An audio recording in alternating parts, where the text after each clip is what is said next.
Hi, this is Patsy with a Z. Welcome to Joy on Paper Live, a program for writers and those who dream of writing. And I am so happy today. I've got a very special guest, and here he is in a minute. And his name is Robert Dilenschneider. And Robert has been on the program before because he was voted by my listeners on the radio program. His book, Nailing It, was voted one of their favorite books. And I was so happy that we were able to give him a prize because he is a wonderful person, a wonderful and dynamic personality. I'm thrilled to be with you, Patty. And you're one of the top professionals in the field when it comes to interviewing and to advancing properties on broadcast. So it means a lot that someone of your caliber would be offering to talk with me. I'm thrilled to talk to you always, Bob. You are just my favorite. Thank you. Maybe the people that are to your show would like to know about my meeting many years ago with Ernest Hemingway. And Hemingway, of course, is very famous. And when I was a kid, I got to meet him, actually in Florida. And we had a good 30 or 40 minutes together. He was tolerant, which was good. Had a drink with him, which doesn't surprise anybody. But I said to him, Mr. Hemingway, you've done so much. You've written so many wonderful pieces. How do you do it? And he said, every morning I allocate between 60 and 120 minutes to writing every day. He said, some of it might be great, some of it might not be great, but I do it. And then when I go back over it, and my editor begins to get into it, we eventually find some real gems. And I think that's something I have tried to do. It's very tough to write every day, very difficult. You've got to not just have the ideas, but you've got to be willing to spend the time. And it's just a hard thing to do. You never told me that you met Hemingway. That's pretty impressive. You were rather Oh, young? very young, in my teens. Your And teens. Okay. teens. And I he's giving also you a met, drink. I couldn't have one. I also met Eisenhower. And when Eisenhower was in the White House, I met him again as a young kid. And I didn't know what to do. So I said, Mr. President, what is the one thing you remember? And Ike said, he paused for a while. He said, I remember D-Day. He said, the night before D-Day was just terrible for me because I knew when my soldiers would hit the beach, a lot of them would die. And he said, I had to come up with the internal fortitude to stick with that. And I did. But he said he remembered it to that day. Even now, when you talk to his grandchildren, Susan and others, they will cite that and cite how Ike stood up and carried the mail, and he did. And thank God he did, because we wouldn't be doing this today had he not done that. So those two people. And then there was a man named Valery Giscard d'Estaing. He was a Frenchman, and he was a really elegant guy.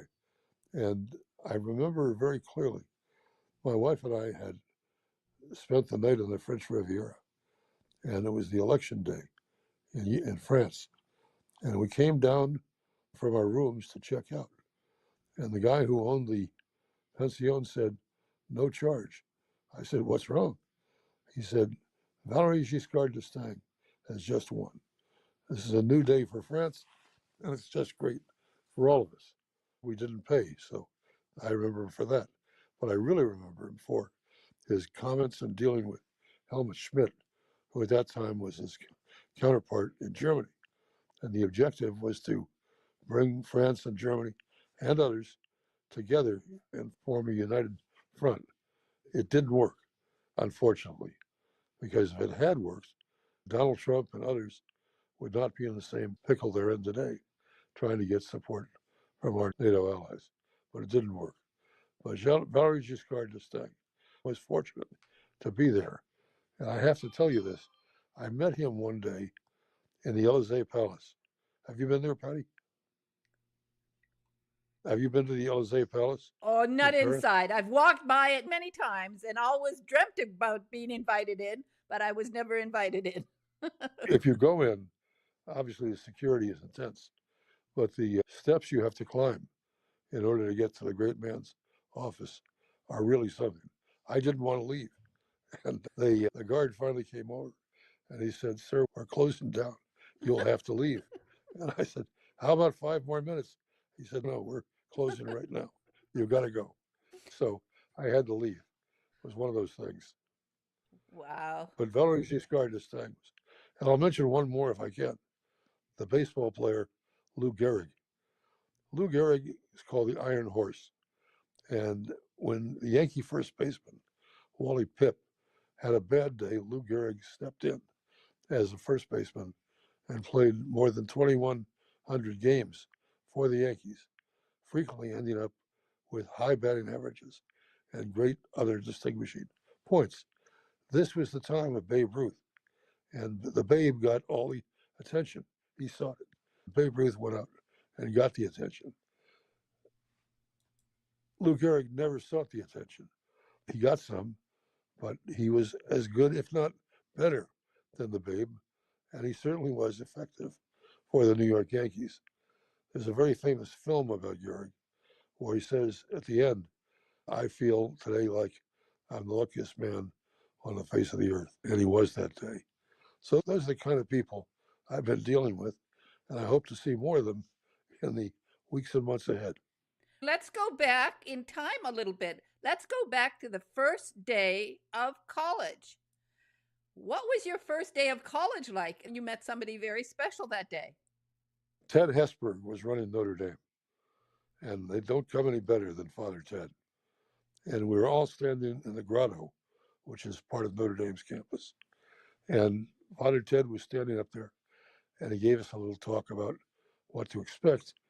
And then he said, "Look to your right and look to your left." And he said, "One of you will not be here a year from now." And of course, he was absolutely correct because the academics were tough as could be. But Ted Hesburgh was really terrific. There are not many like him today. He was an elegant man. He understood what going to college or university meant. He understood the attitudes of young people. He was really terrific. There was a guy who came later at Notre Dame, not Father Hesburgh, but later named Ara Parseghian. He was the football coach. And Ara Parseghian would sit down in the dining hall with the students and eat the food, which was really terrible. But he did it, and he did it, and he would talk with us like we were his equals and important to him. Father Ted did the same thing. He was a man for all seasons. I remember I was in the Sacred Heart Church, which, if you have been to South Bend or the Notre Dame campus, please go there. And I was there, and I was in one of the pews saying a prayer. I'm not sure what the focus of the prayer was today, but what I do remember is that Father Ted and his adjutant, Ned Joyce, Father Joyce, were walking down the aisle. And it was just the three of us in the church at the time. And Father Ted came over and he said, "What do you think I should do?" It was the end of his time. And I said, "Father Ted, you and Ned should get a car and go across the country and record your experiences." He did that. And it became a great book. And he today, not today, but those days, he even told me how good a book it was. So it's first rate. I do remember one last story. My high school, there was a choir, and we all sang in the choir, and it was very robust, and everybody had a great good old time. At one point, the priest who was overseeing the choir asked me to step aside. So I did. And he said, "Mr. Dilenschneider, you can mouth the words, but don't sing. You've got a terrible voice." So I didn't do much of that. But two examples for what it's worth. That one in St. Charles, I didn't step out and sing at the suggestion of Father Krause. One at Notre Dame, I'll never forget it. It fits with Hesburgh. When I was there, You had to go to church every single day, and you had to sign in every single day. And they checked. Running across the hall from me, the room across the hall, was a very able football quarterback. And Notre Dame was big in football those days, as they are today. And this quarterback said, "There's no way I'm going to go to chapel every day." He said, "Dilenschneider, you signed me in." I said, "I really can't do that." I said, "Yes, that would just not right." So he said, "You sign me in or there'll be problems." There were problems for him. They booted him out of school and we never heard from him again. He should have been playing in the NFL years ago, but he was not. But I think the issue of if there's a requirement, living up to that requirement is extremely important. And if there's not a requirement, you can do everything you possibly can to change things. Right now, President Trump is very active, as we all know, on all kinds of issues, not just the tariffs, they're what they are, but people in El Salvador who were just deported to El Salvador for crimes, alleged crimes that they dealt with the United States. And now one of them in El Salvador has proven he was not a person who did those crimes. So now the monkey is on Trump's back to either bring him back or leave him there. We'll see how that develops. One of the things I loved about that chapter about Notre Dame was that I didn't realize that it wasn't until 1972 that they allowed women. Tell us Okay. about the change when they let women into the college. Well, Notre Dame, when I was there, was an all male school and proud of it. But something happened along the way. We found that women were actually pretty good. And Oh, niece, my niece was really terrific. We smart as a whip. And she was the first woman to enter Notre Dame.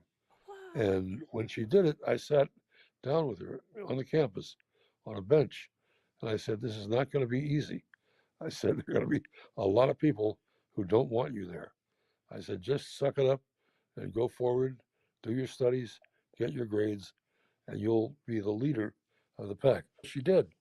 And she ended up being really a very significant person in American life. Quite a person. But yeah, Notre Dame did not allow women those days. And it changed. And thank God it did. And now they do.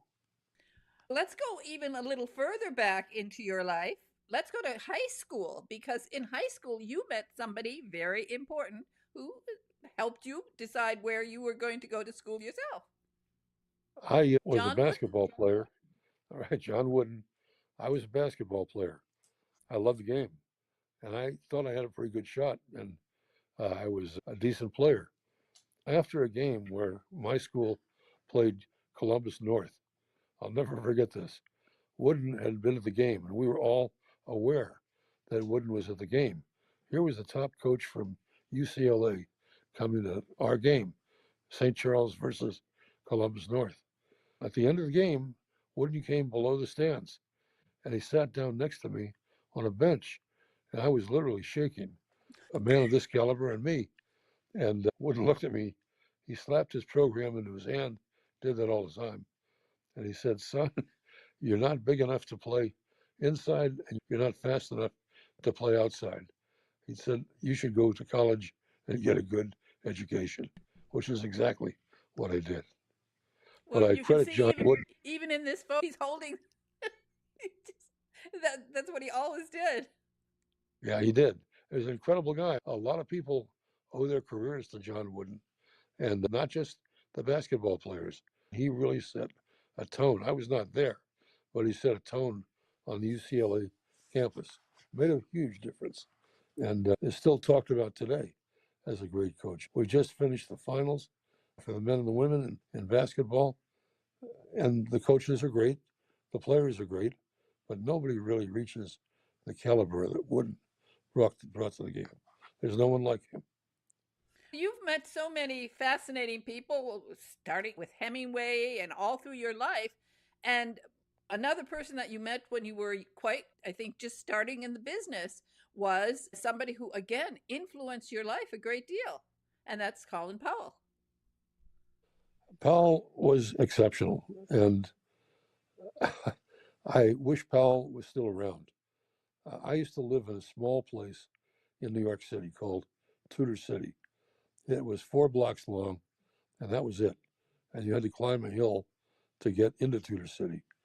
But to go to the UN, where Powell was a big player at the time, you had to walk through Tudor City.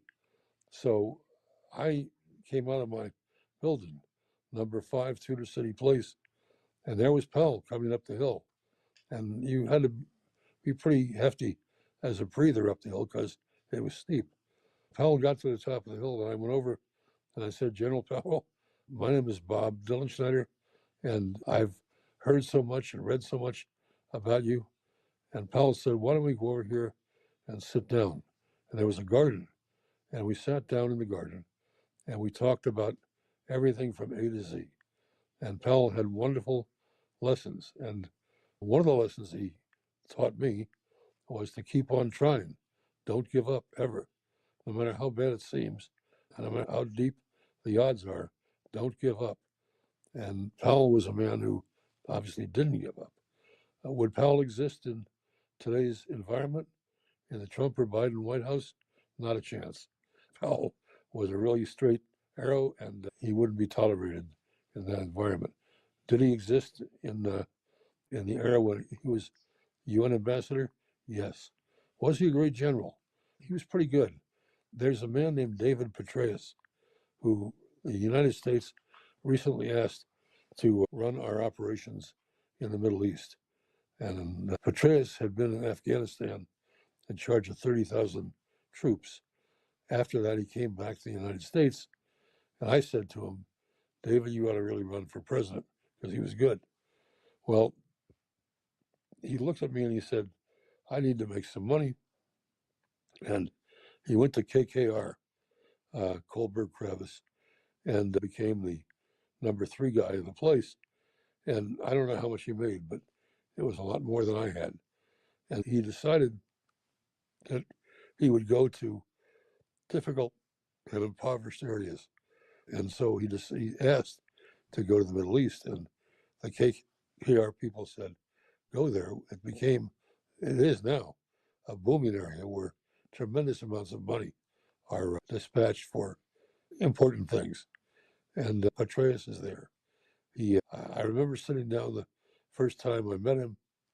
It was a group of probably 15 or 20 people, and we're at a table, and I was sitting across from Petraeus. And the person who introduced Petraeus said, this is General Petraeus. And I looked at him and I said, General, I'm going to listen to everything you have to say, but you need to know I was an enlisted man.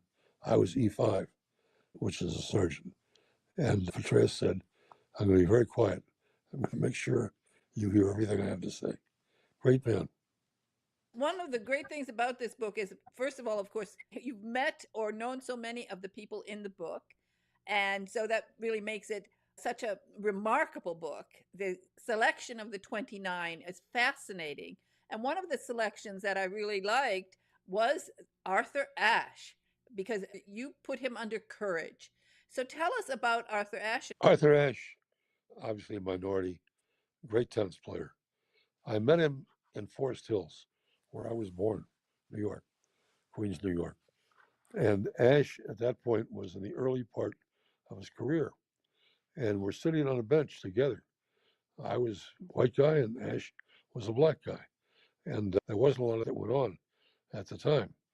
So I said, what do you do here? And he looked at me like I was crazy. And he said, I'm a player. It turned out he was more than a player. He was a champion. And he won the US Open that year and several areas after that. He never really came over and patted me on the back and told me what a great human I was. But what he did do was he set examples and really opened the door for black athletes. And at that point, there were no black tennis athletes. There were athletes like Bill Russell of the Boston Celtics and some baseball players, but nobody in tennis. That's all changed today. Today, you get by on one thing, talent. If you got some talent, you'll get there. If you don't, take the advice that Coach Wooden gave to me. Go to school and get educated. You were involved in the meeting. The Ash Memorial Stadium, Yeah. yeah, I was involved in that meeting. And I'll never forget this. The Memorial Stadium is in Queens, which is attached to, as part of New York. But the conversation took place in Manhattan. And there are a bunch of, I hate to say it, racists who were part of the conversation. But we overcame that. And we said, look, Ash is pretty terrific. We should name this after him. And they tried to put a stricture in place that the visit or the name of the stadium could be revisited in 10 years. Thoughtfully, a white player would go in. I said, no, we can't do that. I said, we can put up another stadium and name it after a white player, but let's keep it this way. And we did. And even today, if you go to the U.S. Open, you'll find Arthur Ashe Stadium. I feel quite proud about that. You should be. The idea of changing it is ridiculous, and it's so good that it is named after him. Now, here's somebody else. I'm not sure if you actually met her, Margaret Thatcher, and she's in your book, and you have her under integrity. So tell us why Never you met, selected her. never met Thatcher, and I wish I had. But Thatcher was the daughter of a greengrocer in the eastern part of London, England, and she came west to London and was pretty much put in second place and derided by the backbenchers and others who were part of Parliament until one thing happened. Margaret Thatcher stood up and delivered, and still got copies of this, one of the most powerful orations I've ever heard in my whole life about what England should do. And England did it, and they elected her. It's a highly political place, the UK, and they eventually drove her out of office, but not until she'd done what she had to do. And I think, again, if Margaret Thatcher were around, Ronald Reagan were around, the people of that caliber, we wouldn't have a war in the Ukraine.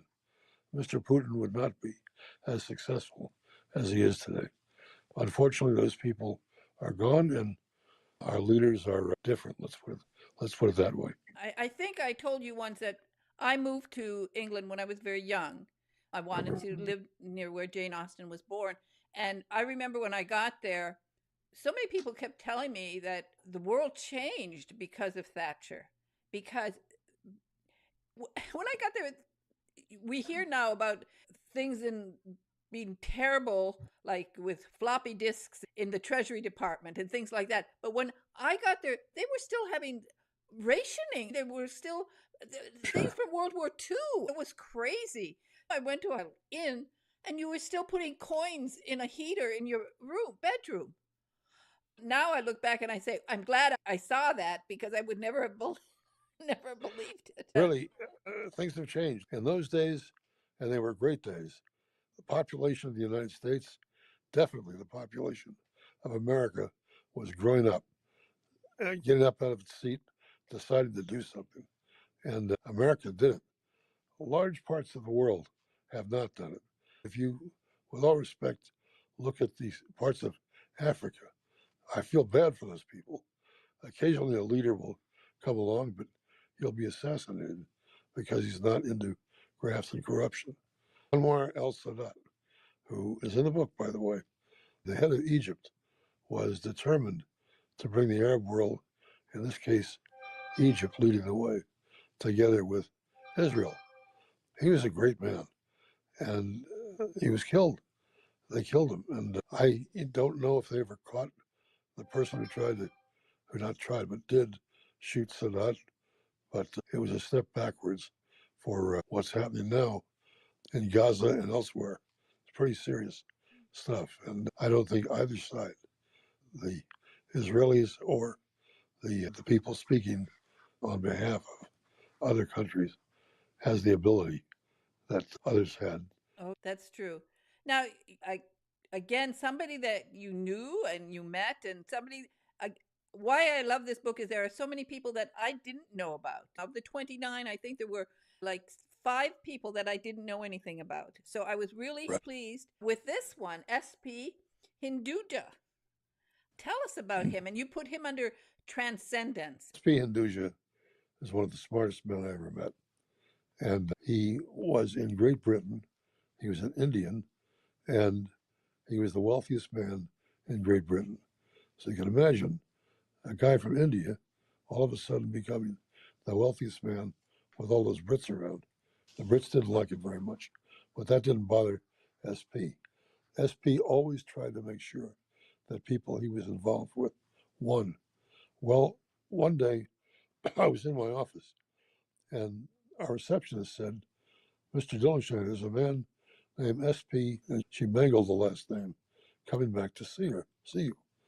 And this was SP Hinduja walking toward my office, not introduced. I didn't know him. So he came in, stood up, shook my hand. So I'm SP Hinduja. A lot of people don't do that, and I would not recommend it to any listeners on your show. But he sat down and he looked at me and he said, "You're the most progressive guy I know in your field. I would like to have my stepson, Ramon, come and work for you." I had no idea this was going to happen. But SP finally stood up and he said, "Where's his office going to be?" And again, I was stunned, fumbling for words. And SP said, "I saw an office 3 down from you. There's nobody in it. We'll put him in there. How about that?" As much I could say. This young man came along, very able guy, and lived up to everything SP Hinduja wanted. SP Hinduja was a man who was in the consumer products industry and financial, heavy industry. He was really something, and he did it really all himself. The one thing that SP Hinduja did, and the message I believe he left for everybody, was be equal. You're not the leader of the pack. Stay with the rest of the pack and just shine based on your talent. Really quite an extraordinary guy. I wish he was still around. I would have liked to have spent more time with SP Hinduja. But of the 3,000 people we thought about the book, SP rose to the top right away for his achievements. The thing is, he had a dream as a child of having a bank in Switzerland. My goodness, this is a big dream for a little kid in India. He did and is today very successful. And it just so happens that the bank is run by SP's daughter. And SP's daughter is the only CEO, female CEO of a bank in Switzerland. She's done pretty well. I would say so. People pay attention to her. She wants to go to see people. Might take other bankers weeks to get in. She gets in immediately. Really, it's a terrific person. But very simple. If you needed money and had a good idea, SP was right there, and he would help you. And he made a lot of people a lot of money. This is one of the fascinating stories that people don't know enough about. It's like with Arthur Ashe's story. I didn't know, for example, that Arthur Ashe had been in the army.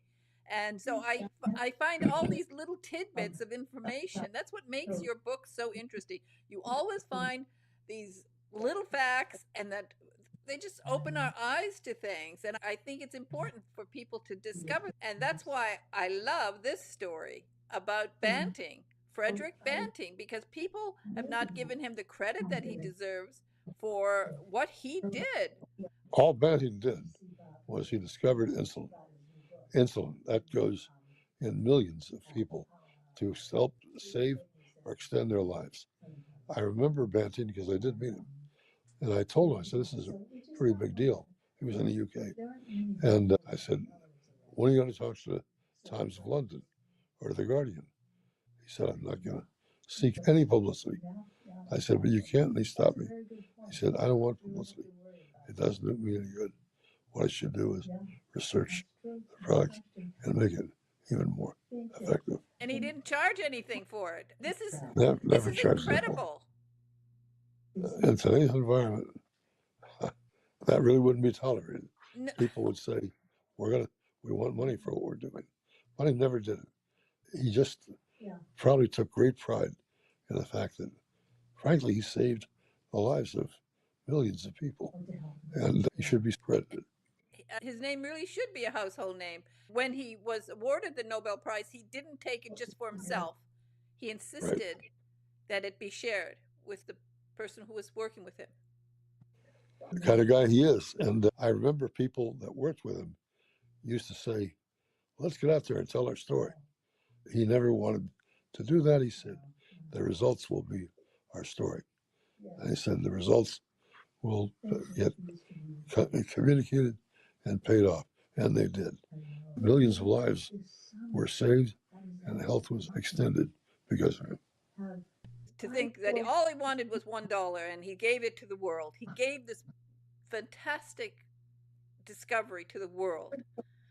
What a very wonderful person, a human being. How did you meet him? Unfortunately, he's gone now. I used to run a company that had offices all over the world, so I had to go visit the offices from time to time. And I was in the UK, and somebody said, let's go see this guy. And so we went out and talked to him in his lab. And I said, what are you working on? He said, insulin. And I said, really? He said, yeah. He said, one of these days, everybody in this country, UK, and the world is going to want and need this. And I said, gosh, if you can perfect this and bring it to the world, everybody's going to want to talk to you. He said, not to me. They'll want the product. And of course, he was right. Amazing. You are so fantastic and you worked with so many wonderful people. What was your relationship with Walt Disney? Did you know him? I really didn't know Walt Disney, but what I do remember is this. I was representing a company at the time, Kraft. Kraft was a Chicago company, huge maker of cheese. And I had cheese up one side and down the other. Anyhow, Walt Disney and his people said, we're going to create this park in Florida, around Orlando. And here's what it's going to look like. And again, I didn't meet Disney, but I met people that knew him. And it was Disney's creation, it was his idea. The people that knew him used to say he was a perfectionist. He demanded perfection in everything you did. And today, if you attend Disney World, it's a remarkable place. I encourage every parent to take their son or daughter there. But that's all due to Walt Disney. Walt Disney, I know, wanted to change television. And so he put together a number of television specials. I know Walt Disney wanted to, in many ways, address radio. So he put together long radio scripts. And he did all these things. I never met the man, but he was clearly one of the most creative out there and doing it for the right reasons. Now, what about Václav? Havel, right. Havel, of course, went up against the establishment. And that's pretty tough to do in your country. But he did it. And he changed the nature of the country. Was he smart politically? I don't know. I don't think he would have survived in the United States or the UK. But he did where he was. And he had the resilience and the imagination to really make life better for people in this country. Today, they still talk about Havel and what he did. And I often say to people, take me on a picture of what your life would look like had Havel not been around. And of course, it was bereft of things. What he went through, going from the country of Czechoslovakia to the Czech Republic, and the changes he made. People do remember Havel and what he stood for. Again, he was a great politician, but in many ways, he was not a great politician. He stood up for the common person in the street, man or woman, who it was. He did. And he would lead marches, lead parades. It was really something. Very able guy. I never spent more than 1, 2 times with Havel, but he was pretty good. They now have a Havel Day in Miami. They have him at the university there. It's huge. There's so many people I would have liked to have put in the book. There were only over 300 people that wanted to be in the book. Once the word got out, the book is being done, I had a blizzard of calls from everybody who wanted to be in. I'm sure you have a blizzard of calls every day from people who want to be on the show. Oh, I But I do. had, I'm sure you do. And finding a nice way to turn people away, turn them down, not easy. The book is fascinating, and this is a perfect gift, an absolutely wonderful gift for graduations, for Mother's Day and Father's Day coming up. It's a great gift book because everybody will find somebody that they're interested in. And I was particularly taken with your two stories where you combine Susan B. Anthony and Emmeline Pankhurst. Susan B. Anthony went forward and did so much and again fought against the odds all the time, but she did it. Parkhurst did the same thing, but again did not have the power that Anthony had. If you take Florence Nightingale, but Nightingale was incredible, and she helped so many wounded soldiers and airmen. It was phenomenal. The interesting thing about Nightingale was she didn't do much of her work during the day. She did it at night, and she would go in at night with a candle or a couple of guys with candle holders and begin to talk about ways to cure problems. Anthony did the same thing, but in a different sphere. Anthony was more of a business person, economist, so on and so forth. Nightingale was a nurse for sure.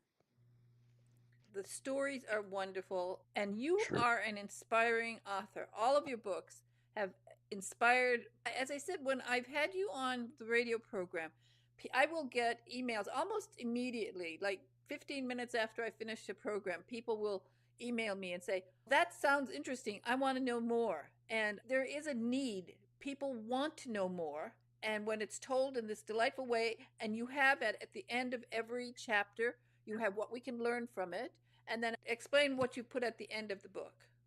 The lessons that people should take away from reading the book. That's really what's at the end. And I don't want to discourage people from reading the whole book, although you can read it in chunks. You don't have to sit down and spend 3 or 4 hours with it. But at the end of the book, there's several pages of lessons. I urge you to do that. Read the lessons because the lessons will point to things you should do and ways you should act. Exactly. It's like when you get an anthology of short stories, people will jump from one story to another because they'll first pick out the ones they think they're going to like, and Right. then they go back. And this is exactly like you might be interested in medicine, so you'd go to Banting right away. You might be interested Sure. in politics, and you'll go to Margaret Thatcher right away. But you go Right. back and you read all of them because they are all such great stories. Really fantastic. I think if there was a word, Patty, that underscored everything in the book, every person in the book, it's courage. They had the courage to step out and do something. That's something we need more of today in all parts of the world. That's true. We certainly do. And you've done a wonderful job with the story, with the book, and with the encouragement that you give to people because that's what you've been doing all of these years, encouraging people to be their best and for professional people to find not just the way to do a good job, but also to enjoy it while they're doing it, which is, I think you've done That's that right. all your life. Go to a higher level. That's the name of the game. And there have been moments, and I'm sure everybody involved in this program knows this, where it doesn't quite go the way it should. It's negative. And you have to find a way to overcome those moments and keep on going. That's what you have to do. Not easy. It's not easy, but life is full of things that can inspire you, that can change you, and that can make your life better. And Robert Dilenschneider, you do that. You help people to appreciate other human beings in this world, people who have done things, and hopefully encourage more people to do things and just enjoy life. And that's a great gift that you've given. Thank you. It's a privilege to be with you on this show. I wish I was in Austin, Texas with you right now. You come visiting, and we'll get together and do it in Okay. person again. I'll come to New York, same thing. Oh, that's it, Bob. So thank you so much for joining me on Joy on Paper Live. I'm trying to reach more people with this YouTube channel. because it is so important. Authors, all authors, whether it's nonfiction or fiction, it's not easy to navigate in this world of publishing. It's not an easy task. It's a challenge, but people can definitely learn a lot from reading your books and then learning that you don't give up. That's one I Right. think everybody can learn from you. Never give up. Never stop. That's right. Never stop. Anyhow, thank you for having me on the show. Okay, I well, appreciate thank you again. Thank you so much. Bye bye it. Take now. care.